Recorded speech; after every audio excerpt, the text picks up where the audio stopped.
The deep dive కార్యక్రమానికి స్వాగతం. ఎప్పట్లాగే మనం ఒక అత్యంత ఆసక్తికరమైన అంశాన్ని పట్టుకుని దాన్ని పూర్తిగా విశ్లేషించడానికి ఇక్కడ సిద్ధంగా ఉన్నాం. ఖచ్చితంగా. ఈనాటి మన అన్వేషణ నిజంగా చాలా అద్భుతంగా ఉండబోతోంది.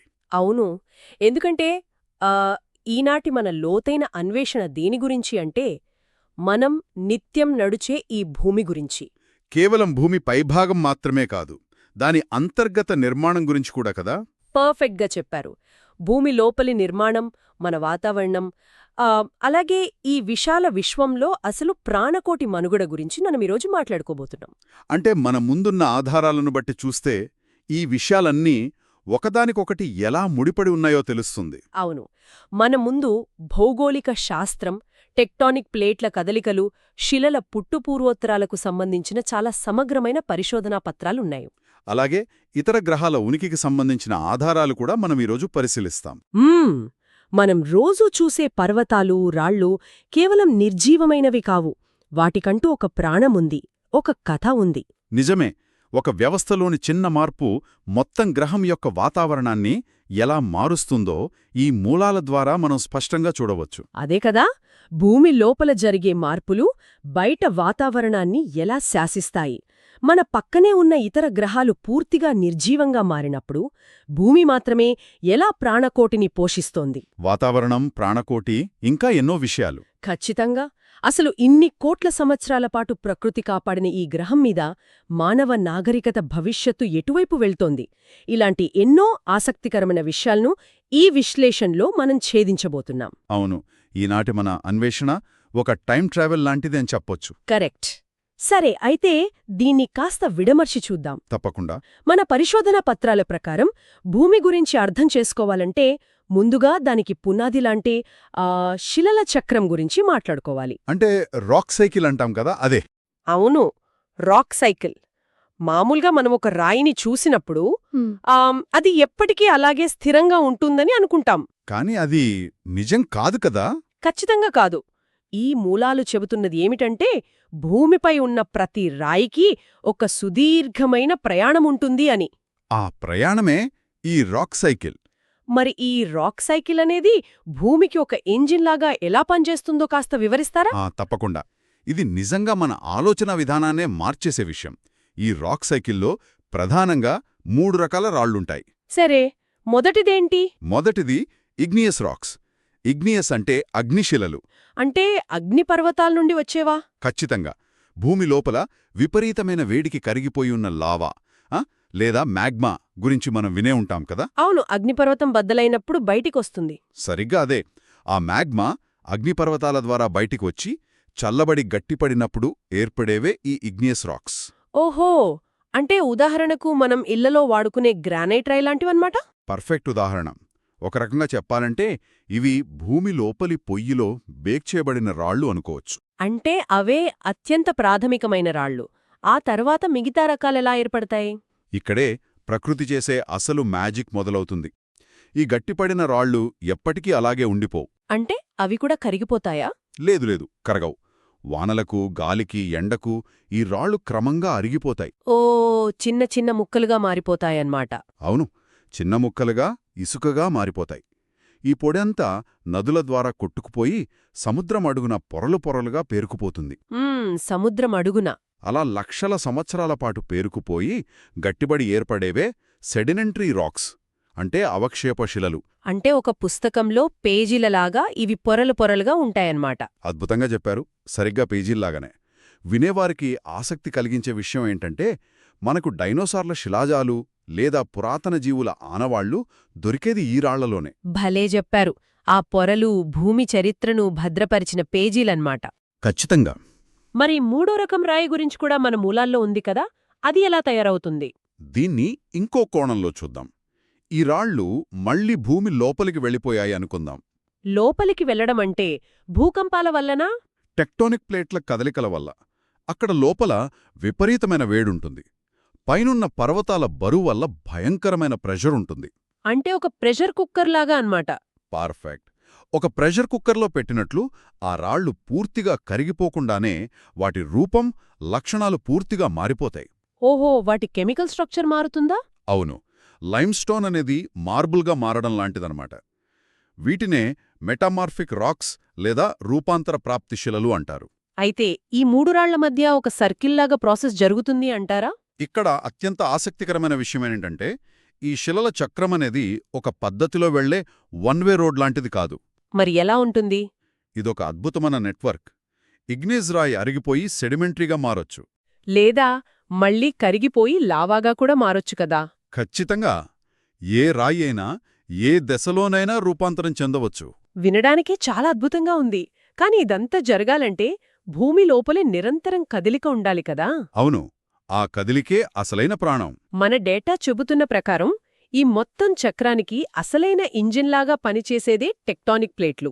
అవును, ప్లేట్ టెక్టానిక్స్. భూమి పైపొర ఒకే ముక్కగా కాకుండా పగిలిన కోడిగుడ్డు పెంకులాగా ముక్కలు ముక్కలుగా ఉండి ఆ ప్లేట్లు నిరంతరం కదులుతూ ఉంటాయని తెలుసుకున్నాం. కదులుతూనే ఉంటాయి. ఇప్పటికీ కదులుతున్నాయి. ఇప్పుడు ఇక్కడే ఒక ఆలోచింపజేసే ప్రశ్న వేసుకుందాం.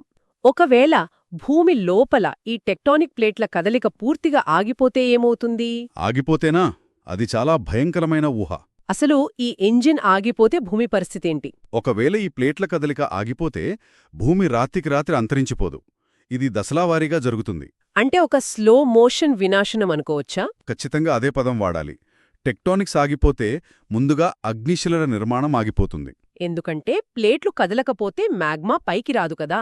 అవును, 2 ప్లేట్లు ఢీకొనడం లేదా విడిపోవడం వల్లే మ్యాగ్మా పైకొస్తుంది. అది ఆగిపోగానే అగ్నిపర్వతాలు చల్లబడిపోతాయి. ఓకే, ముందు అగ్నిపర్వతాలు ఆగిపోతాయి. ఆ తర్వాత కొత్తగా పర్వతాల నిర్మాణం ఆగిపోతుంది. ప్రెషర్ ఉండదు కాబట్టి కొత్త రాళ్లు పుట్టవు, మెటామార్ఫిక్ రాక్స్ ఏర్పడవు. కానీ బయట వాతావరణంలో గాలి, వానల వల్ల జరిగే కోత మాత్రం అలాగే కొనసాగుతుంది కదా? ఖచ్చితంగా. పర్వతాలను అరిగించే వానలు మాత్రం పడుతూనే ఉంటాయి. కోత ఆగదు. అప్పుడేమవుతుంది?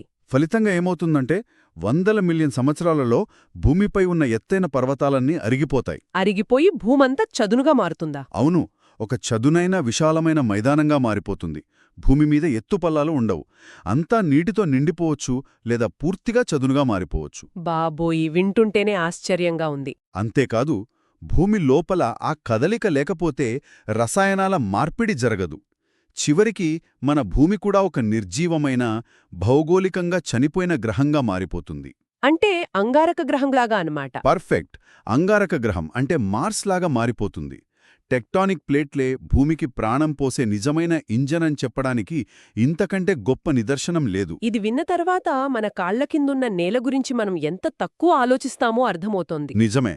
మనం పైకి కనిపించేవే చూస్తాం కానీ లోపల ఎంత జరుగుతుందో గమనించం. సరే, పర్వతాల గురించి మాట్లాడుతున్నాం కాబట్టి ఆ హిమాలయాల ప్రస్తావన లేకుండా ఈ విశ్లేషణ పూర్తి కాదు. ఖచ్చితంగా కాదు. హిమాలయాలు భౌగోళిక శాస్త్రంలో ఒక అద్భుతం.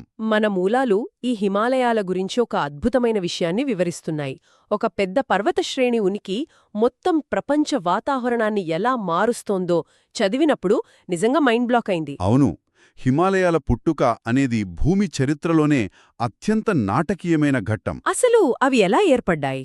సుమారు 50 మిలియన్ సంవత్సరాల క్రితం టెథిస్ అనే మహాసముద్రాన్ని మూసేస్తూ ఇండియన్ ప్లేట్ అత్యంత వేగంగా ఉత్తరం వైపు ప్రయాణించింది. ప్రయాణించి యురేషియన్ ప్లేట్ను గుద్దుకుందా? అవును, గట్టిగా గుద్దుకుంది. మనమిప్పుడు నివసిస్తున్న ఈ ఖండం మరొక ఖండంతో ఢీకొనడం వల్ల జరిగిన ఆ భయంకరమైన ఘర్షణ ఫలితమే ఈ మహాహిమాలయాలు. ఇప్పటికీ ఆ ప్లేట్లు కదులుతున్నాయి కదా? అవును, మన చేతిగోర్లు ఎంత వేగంగా పెరుగుతాయో దాదాపు అదే వేగంతో ఈ ప్లేట్లు ఇప్పటికీ కదులుతూనే ఉన్నాయి.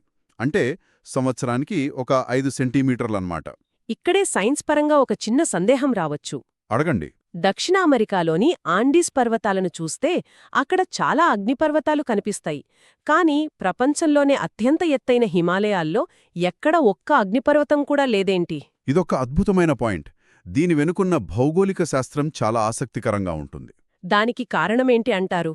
ఆండీస్ పర్వతాల గదర ఏం జరిగిందంటే ఒక బరువైన సముద్రపు ప్లేట్ తేలికగా ఉండే ఖండపు ప్లేట్ కిందకు చొచ్చుకునిపోయింది.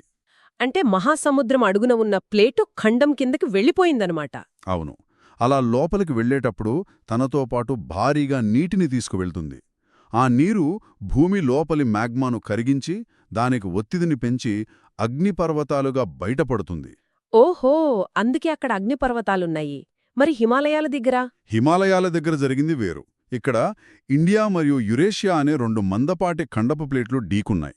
అంటే 2 సమానమైన బలమున్న ప్లేట్లనమాట. సరిగ్గా చెప్పారు. ఈ 2 ప్లేట్ల సాంద్రత ఒకేలా ఉంటుంది కాబట్టి ఏదీ మరొకదాని కిందకు వెళ్లడానికి, కుంగిపోవడానికి ఇష్టపడలేదు. దాంతో ఆ విపరీతమైన ఒత్తిడికి భూమి పైకి మడతలు పడి ఎత్తైన శిఖరాలుగా లేచింది. ఖచ్చితంగా.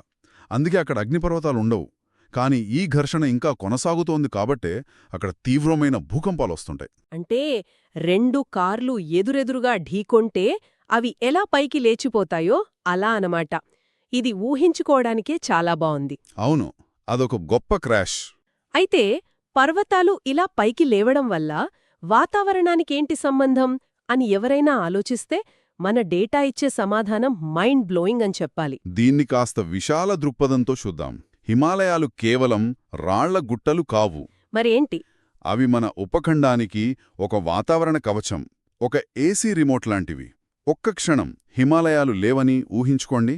ఊహించుకుంటే అప్పుడు వాతావరణం ఎలా ఉండేది? మధ్య ఆసియా, సైబేరియా ప్రాంతాల నుండి వచ్చే అతి శీతల గాలులు ఏ అడ్డంకి లేకుండా నేరుగా భారతదేశంలోకి ప్రవేశిస్తాయి. అంటే మన శీతాకాలాలు రక్తం గడ్డకట్టేంత చలిగా మారిపోతాయి. ఖచ్చితంగా. అదే వేసవికాలంలో చూస్తే హిమాలయాలు మరియు టిబెట్ పీఠభూమి వేడెక్కడం వల్లే అక్కడ తీవ్రమైన అల్పపీడనం ఏర్పడుతుంది. ఆ అల్పపీడనం సముద్రం మీది మేఘాలను తమవైపు లాక్కుంటుంది కదా? అవును, అదే మనకు జీవనాధారమైన నైరుతి ఋతుపవనాలు అంటే వర్షాకాలం. అంటే హిమాలయాలు లేకపోతే ఆ వర్షాలు రావా? ఖచ్చితంగా రావు. సముద్రం మీదున్న మేఘాలను లాగే అంత శక్తివంతమైన అల్పపీడనం ఏర్పడదు. ఒకవేళ కొద్దిపాటి మేఘాలు వచ్చినా వాటిని అడ్డుకునేంత ఎత్తైన కొండలు లేవు కాబట్టి వర్షపాతం పడిపోతుంది కదా? అవును, వాయువ్య భారతదేశమంతా ఒక భయంకరమైన ఎడారిగా మారుతుంది. మరి గంగా, బ్రహ్మపుత్ర లాంటి నదుల పరిస్థితేంటి? పర్వతాలపై మంచు కరిగితే కదా ఈ జీవనదులు పారేది. ఆ నదులెండిపోతాయి. అవి తీసుకొచ్చే సారవంతమైన ఒండ్రుమట్టి రాదు. ఉత్తర భారతదేశంలోని విశాలమైన మైదానాలు పూర్తిగా కనుమరుగవుతాయి. అసలు మన నాగరికత ముఖచిత్రమే వేరేలా ఉండేది. నిజమే. ఇదంతా వింటుంటే ఒక భౌగోళిక నిర్మాణం మన దేశ వ్యవసాయాన్ని, ఆహారాన్ని ఎంతలా శాసిస్తోందో అర్థమవుతుంది. ఖచ్చితంగా. కాని మన మూలాల్లో నన్ను మరింత ఆశ్చర్యపరిచిన ఇంకో విషయం ఉంది. అదేంటి? హిమాలయాల పుట్టుక వల్ల భూమి వాతావరణం ఏకంగా చల్లబడిపోయిందట. అవును, గ్లోబల్ కూలింగ్. గ్లోబల్ కూలింగ్ జరిగిందని, దానివల్ల ఐసేజులు వచ్చాయని మన ఆధారాలు చెబుతున్నాయి. ఒక పర్వతం పైకి లేస్తే భూమి ఎలా చల్లబడుతుంది? ఇది భౌగోళిక శాస్త్రంలో అత్యంత అద్భుతమైన మెకానిజం. దీనికి కారణం రసాయన శిలాశైథిల్యం. సింపుల్గా చెప్పాలంటే కెమికల్ వెదరింగ్ అంటాం కదా? ఖచ్చితంగా. Chemical weathering. హిమాలయాలు పైకి లేచినప్పుడు మిలియన్ల టన్నుల సరికొత్త రాళ్లు వాతావరణానికి బహిర్గతమయ్యాయి. గాలి, వాన ఆ రాళ్లకు తగిలాయన్నమాట. అవును, గాలిలో ఉన్న కార్బన్ డయాక్సైడ్ వర్షపు నీటితో కలిసి ఒక రసాయన చర్య జరుపుతుంది. దీనివల్ల వాన నీరు కాస్త యాసిడ్లాగా మారుతుంది. ఓకే. ఈ నీరు ఆ తాజా రాళ్లపై పడినప్పుడు ఆ రాళ్లలోని మినరల్స్ గాలిలోని కార్బన్ డయాక్సైడ్ని పీల్చేసుకుంటాయి. అంటే గాలిలోని కార్బన్ అంతా రాళ్లలోకి వెళ్ళిపోతుంది? అవును. అలా కరిగిపోయిన కార్బన్ అంతా నదుల ద్వారా సముద్రంలోకి చేరి అక్కడ సున్నపురాయిగా అంటే లైమ్స్టోన్గా మారుతుంది. ఒక విధంగా చెప్పాలంటే పర్వతాలు గాలిలోని వేడిని పెంచే గ్రీన్హౌస్ వాయువులను పీల్చేసే ఒక మహా స్పాంజ్లా పనిచేశాయన్నమాట. పర్ఫెక్ట్గా చెప్పారు. వినడానికి చాలా విరుద్ధంగా అనిపిస్తోంది కదా? పర్వతాలు అంటే స్థిరంగా ఉండేవే అనుకుంటాం, కాని అవి గాలిలోని కార్బన్ను లాగేస్తాయా? లాగేస్తాయి. ఈ ప్రక్రియ 1-2 ఏళ్లు కాదు, లక్షలాది సంవత్సరాల పాటు నిరంతరాయంగా జరగడం వల్ల వాతావరణంలో ఉన్న CO2 స్థాయిలు అమాంతం పడిపోయాయి. గాలిలో వేడిని పట్టి ఉంచే గ్యాస్ లేకపోవడంతో భూమి వాతావరణం క్రమంగా చల్లబడింది. ఇది ఎంతలా అంటే అంటార్క్టికాలో మంచుఖండాలు పెరగడానికి, భూమి ఐసేజ్ దశల్లోకి వెళ్లడానికి ఇదే ప్రధాన కారణమని సైంటిస్టులు భావిస్తున్నారు. పర్వతాలు కేవలం గాలిని అడ్డుకోవడం మాత్రమే కాదు, ఏకంగా భూమికొక థర్మోస్టాట్లా పనిచేసి ఉష్ణోగ్రతను నియంత్రిస్తాయనేది నిరూపిస్తోంది. ఖచ్చితంగా. మన భూమి ఒక అద్భుతమైన బ్యాలెన్సింగ్ సిస్టమ్. భూమి తన వాతావరణాన్ని తానే నియంత్రించుకునే విధానం నిజంగా అమోఘం. ఇక్కడే నాకింకో పెద్ద ప్రశ్నొస్తోంది. అడగండి. భూమి ఇన్ని సంవత్సరాలుగా తనను తాను కాపాడుకుంటూ, ఇన్ని రకాల మార్పులను తట్టుకుంటూ ప్రాణులకు ఆశ్రయమిస్తోంది. అవును. కాని మన పక్కనే ఉన్న గ్రహాలు ఎందుకు చనిపోయాయి? రాత్రిపూట ఆకాశంలో ఎర్రగా మెరిసే అంగారకుడు అంటే మార్స్. మార్స్ ఒక మంచి ఉదాహరణ. అలాగే ఎంతో ప్రకాశవంతంగా కనిపించే శుక్రుడు అంటే వీనస్ ఇవి ఎందుకు నిర్జీవంగా మిగిలిపోయాయి? వాటికి ఇలాంటి సిస్టమ్ లేదా? ఈ ప్రశ్న చాలా ముఖ్యమైనది. భూమికి ఇతర గ్రహాలకు ఉన్న వ్యత్యాసాన్ని అర్థం చేసుకుంటేనే మన గ్రహం ఎంత ప్రత్యేకమైనదో, ఎంత అదృష్టవంతమైనదో తెలుస్తుంది. మరి ముందుగా అంగారక గ్రహం విషయానికొద్దాం. మార్స్లో ఏం జరిగింది? మార్స్ సైజులో భూమి కంటే చాలా చిన్నది. దాదాపు సగం ఉంటుంది. సైజు చిన్నది కావడం వల్ల నష్టమేంటి? సైజు చిన్నది కావడం వల్ల ఒక చిన్న టీ కప్లో ఉన్న టీ త్వరగా చల్లబడిపోయినట్లు మార్స్ లోపల వేడి చాలా త్వరగా చల్లబడిపోయింది. ఓహో, లోపల హీట్ తగ్గిపోయింది. లోపల వేడి తగ్గగానే మనమిందాక మాట్లాడుకున్న ఆ ఇంజిన్ అంటే మ్యాంటిల్ కన్వెక్షన్ ఆగిపోయింది. టెక్టోనిక్ ప్లేట్లు ఆగిపోయాయి. ఇంజిన్ ఆగిపోయింది. వాటన్నిటికంటే ముఖ్యంగా ఇంకేదో జరుగుంటుంది కదా? అవును. లోపల ద్రవరూపంలో ఉన్న ఇనుము గడ్డ కట్టడం వల్ల అంగారకుడికి ఉన్న అయస్కాంత క్షేత్రం పూర్తిగా అంతరించిపోయింది. అంటే మ్యాగ్నెటిక్ ఫీల్డ్ పోయింది. భూమికి కూడా మ్యాగ్నెటిక్ ఫీల్డ్ ఉంది కదా, అది పోతేమవుతుంది? అదే అతి పెద్ద ప్రమాదం. అయస్కాంత క్షేత్రమనేది మన కంటికి కనిపించని ఒక కవచంలాగా పనిచేస్తుంది. అంతరిక్షంలో సూర్యుడి నుండి వచ్చే ప్రమాదకరమైన సూర్యపవనాలున్నాయి కదా, అవే రేడియేషన్తో కూడిన గాలులు అత్యంత వేగంగా వస్తుంటాయి. మార్స్కి ఈ కవచం లేకపోవడంతో ఆ సూర్యపవనాలు ఒక పెద్ద బ్లోటార్చ్లాగా పనిచేశాయి. వాతావరణాన్ని తుడిచిపెట్టేశాయా? ఖచ్చితంగా. మార్స్ యొక్క వాతావరణాన్ని మెల్లమెల్లగా తుడిచిపెట్టేశాయి. వాతావరణం పల్చబడటంతో అక్కడి సముద్రాలు, నదుల్లో ఉన్న నీరంతా ఆవిరైపోయి అంతరిక్షంలో కలిసిపోయింది. అబ్బా, అంటే ఒకప్పుడు మన భూమిలాగే బ్లూ కలర్లో నదులు, మహాసముద్రాలతో ఉన్న ఆ గ్రహం ఇప్పుడు ఎండిపోయిన ఒక ఎర్రటి ఎడారిగా మిగిలిపోయిందనమాట. అవును. లోపలి వేడి చల్లబడితే ఒక గ్రహం ఎలా చనిపోతుందో మార్స్ ఒక కళ్లకు కట్టే ఉదాహరణ. సరే, మరి శుక్రుడు సంగతేంటి? మార్స్ చిన్నది కాబట్టి చల్లారిపోయిందనుకుందాం. కాని వీనస్ సైజులో దాదాపు భూమి అంత కదా? అవును. పరిమాణంలో వీనస్ దాదాపు భూమికి కవలగ్రహంలాంటిది. దానికి లోపల వేడి ఉండే ఉంటుంది. మరి సూర్యుడికి కాస్త దగ్గరగా ఉండటం వల్లే అదంతలా కాలిపోతుందా? అందరూ అలాగే అనుకుంటారు.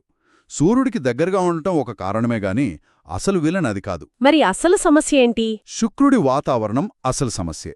అక్కడ వాతావరణ పీడనం భూమి కంటే 90 రెట్లు ఎక్కువ. 90 రెట్లా? అవును.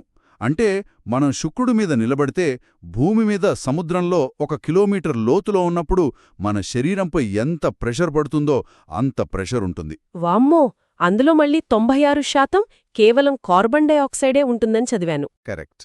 దీనివల్ల అక్కడ విపరీతమైన గ్రీన్ హౌస్ ప్రభావం ఏర్పడింది. దీన్ని ఎలా అర్థం చేసుకోవచ్చు?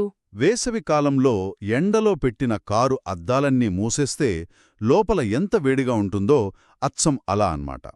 సూర్యుడి వేడి లోపలికి వస్తుంది కాని బయటకు వెళ్లలేదు. ఆ వేడి వల్ల అక్కడి సముద్రాలు పూర్తిగా మరిగిపోయాయన్నమాట. కాని భూమి మీద కూడా అగ్నిపర్వతాలు కార్బన్ డయాక్సైడ్ను విడుదల చేస్తాయి కదా, మరి మన భూమి ఎందుకు అలా కాలిపోలేదు?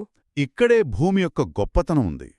మనకు ప్లేట్ టెక్టానిక్స్ ఉండటం వల్ల ఆ CO2 తిరిగి నదుల ద్వారా, సముద్రాల ద్వారా సెడిమెంటరీ రాళ్లలోకి చేరి రీసైకిల్ అవుతోంది. మనమిందాక పర్వతాల గురించి మాట్లాడుకున్నప్పుడు చెప్పుకున్న కెమికల్ వెదరింగ్ లాగా అన్నమాట. సరిగ్గా అదే. కాని శుక్రుడి మీద ఈ ప్లేట్ టెక్టానిక్స్ లేవు. కార్బన్ను లాక్కునే సముద్రాలు లేవు. వాతావరణంలోకి విడుదలైన CO2 అలానే ఉండిపోయి ఆ గ్రహాన్ని ఒక నరకంలాగా మార్చేసింది. అవును. ఉష్ణోగ్రత దాదాపు 470 డిగ్రీల సెల్సియస్ ఉంటుందక్కడ. అంటే భూమి ప్రత్యేకం ఎందుకంటే దానికి సరైన పరిమాణముండటం, లోపల ఉన్న యురేనియం, థోరియం లాంటి మూలకాలు నిరంతరం వేడిని పుట్టిస్తూ ఆ ఇంజిన్ను నడపడమే అనమాట. పర్ఫెక్ట్గా చెప్పారు. ఆ లోపలి వేడి వల్లే ఒకవైపు అయస్కాంత క్షేత్రం కవచంలాగా వాతావరణాన్ని కాపాడుతోంది. మరోవైపు ప్లేట్ టెక్టానిక్స్ పర్వతాలను సృష్టిస్తూ కార్బన్ డయాక్సైడ్ను నియంత్రించే ఒక థర్మోస్టాట్ లాగా పనిచేస్తున్నాయి. ఈ రెండు వ్యవస్థల అద్భుతమైన సమన్వయం వల్లే భూమిపై ప్రాణం నిలిచి ఉంది.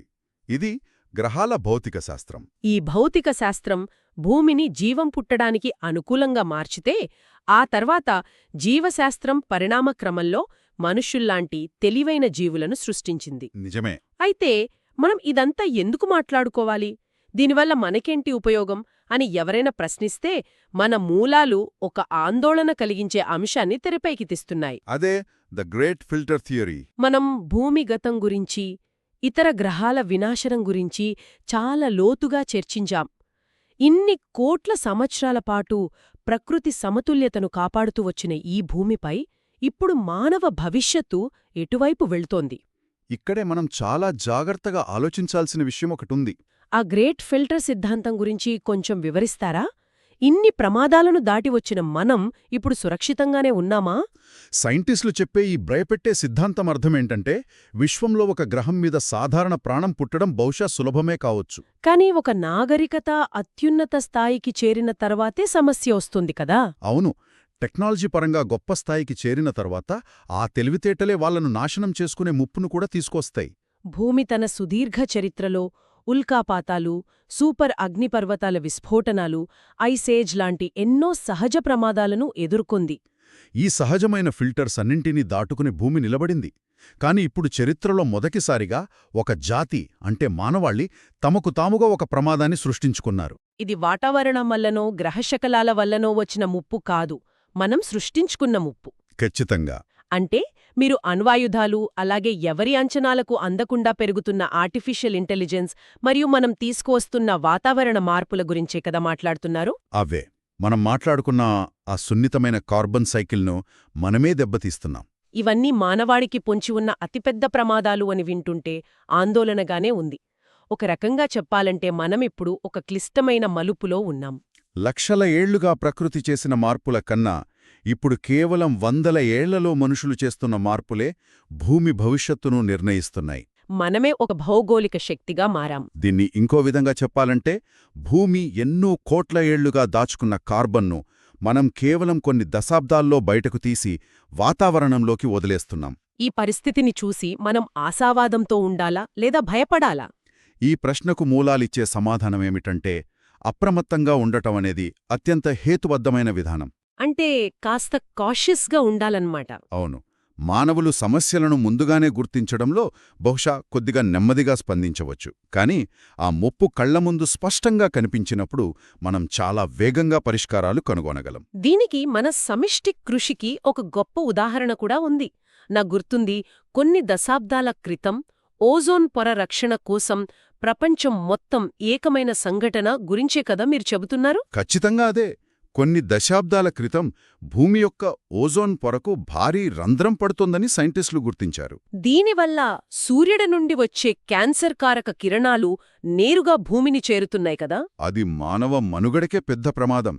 అప్పుడు ప్రపంచ దేశాలన్నీ ఏకతాటిపైకి వచ్చి మాంట్రియల్ ప్రోటోకాల్ అనే ఒప్పందం చేసుకున్నాయి. ఆ ప్రమాదకరమైన క్లోరోఫ్లూరో కార్బన్ రసాయనాలను పూర్తిగా నిషేధించాయి. ఫలితంగా ఇప్పుడు ఓజోన్ పొర కోలుకుంటోంది. కాబట్టి మనలో టెక్నాలజీతో వినాశనం వైపు వెళ్లే లక్షణాలు ఉన్నప్పటికీ ఒక తప్పును గుర్తించి దాన్ని సరిదిద్దుకునే శక్తి కూడా ఉంది. ఈ పాయింట్తో మన చర్చ ఒక పరిపూర్ణతకొచ్చింది. మనం ఈనాటి అన్వేషణను ఒకసారి క్రోడీకరిద్దాం. తప్పకుండా. భూమి లోపలి ఇంజిన్ లాంటి రాక్ సైకిల్, అగ్నిశిలల పుట్టుక నుండి ప్రారంభించి హిమాలయాల లాంటి పర్వతాలు వాతావరణాన్ని, వర్షాలను, నదులను ఎలా శాసిస్తాయో తెలుసుకున్నాం. అలాగే కెమికల్ వెదరింగ్ ద్వారా పర్వతాలు కార్బన్ను పీల్చుకుని భూమిని ఎలా చల్లబరుస్తాయో అర్థం చేసుకున్నాం. మార్స్ లాగా చల్లబడిపోయి గాలిని కోల్పోకుండా, శుక్రుడిలాగా మండిపోకుండా భూమి తన టెక్టానిక్ ప్లేట్లు, అయస్కాంత క్షేత్రం ద్వారా ఒక అద్భుతమైన సమతుల్యతను ఎలా కాపాడుకుంటోందో విశ్లేషించాం. చివరికి ప్రకృతి సృష్టించిన ఈ రంగస్థలంపై మానవాళి తన భవిష్యత్తును ఎలా నిర్మించుకోబోతోందనే దానిపై లోతుగా చర్చించాం. అవును, గ్రేట్ ఫిల్టర్ లాంటి మనం సృష్టించుకున్న అస్తిత్వ ముప్పులను ఎలా దాటాలి అనేది చాలా ముఖ్యం. భూమి వ్యవస్థలన్నీ అంటే లోపలి వేడి, బయట పర్వతాలు, గాలి, నీరు, ప్రాణం ఒకదానికొకటి ఎంత సున్నితంగా అనుసంధానమై ఉన్నాయో ఈ అన్వేషణ మనకు స్పష్టం చేసింది. మనం తీసుకునే ప్రతి శ్వాస, మనం తాగే ప్రతి నీటి బొట్టు ఈ కోట్ల సంవత్సరాల భూమి యొక్క అంతర్గత శ్రమ ఫలితమే అని మనం గుర్తించాలి. అయితే ముగించే ముందు మన మూలాల ఆధారంగా ఆలోచించడానికి ఒక సరికొత్త కోణాన్ని వదిలివేయాలనుకుంటున్నాను. చెప్పండి. భూమి తన లోపల ఉన్న వేడి కారణంగానే టెక్టానిక్స్ను నడుపుతూ అద్భుతమైన వాతావరణాన్ని కాపాడుకుంటోందని తెలుసుకున్నాం. అయితే ఇది శాశ్వతం కాదు కదా? ఏదో ఒకరోజు భూమిలోపలి వేడి కూడా పూర్తిగా చల్లబడిపోతుంది. అవును, బిలియన్ల సంవత్సరాల తర్వాత అది జరుగుతుంది. ఇప్పుడు ఒకసారి ఎన్నో బిలియన్ సంవత్సరాల వయసున్న ఇతర సుదూర నక్షత్ర వ్యవస్థలలోని గ్రహాలను ఊహించుకోండి. ఆ గ్రహాల కోర్ ఇప్పటికే పూర్తిగా చల్లబడిపోయుంటే అక్కడి అధునాతన ఏలియన్ నాగరికతలు తమ గ్రహాన్ని కాపాడుకోవడానికి కృత్రిమంగా ఆ కోర్ను రీఛార్జ్ చేసే సాంకేతికతను కనిపెట్టి ఉంటాయా? అదొక మైండ్ బ్లోయింగ్ ఆలోచన. లేదా వారు తమ ప్రాణాలను అరచేతిలో పెట్టుకుని ఎప్పటిలాగే వెచ్చగా ఉన్న ఇతర కొత్త గ్రహాలకు వలస వెళ్ళక తప్పలేదా? ఈ విశాల విశ్వంలో స్థిరత్వమనేది కేవలం తాత్కాలికమేనా? ఆలోచించండి. ఈ అద్భుతమైన ప్రశ్నతో ఈనాటి మన లోతైన విశ్లేషణను ముగిస్తున్నాం. మళ్ళీ మరొక అద్భుతమైన అన్వేషణతో కలుద్దాం.